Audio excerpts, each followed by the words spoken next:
Change is one of the few things in life we can count on. It's inevitable, necessary, and oftentimes uncomfortable. But the truth is this: God stays the same.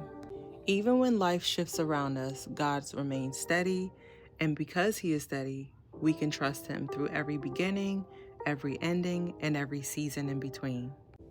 There is a time to begin, there is a time to end, and there's a time to recognize when change is coming. As you can see, the air in New Jersey has slipped into its frigid mood again.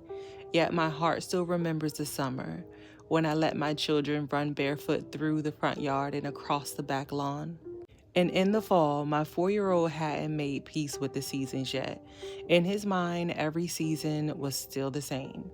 He used to try to dash out the back door with no shoes on, believing the world should feel warm simply because he wants it to be summer all the time to play outside with his sister. In the fall, the moment his feet met that near frozen ground, reality would greet him. And 5 minutes later, he burst back inside with a red nose and wet toes and cold little fingers, so unhappy.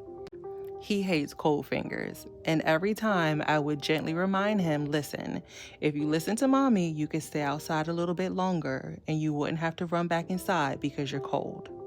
The truth is, I understand him far more than he knows, because I too am longing for the warmth of summer to return. Summer actually held its own pains, some of the moments that bruised me and lingered longer than I'd hoped for. But it also carried some of my sweetest memories, the ones I tuck into my heart.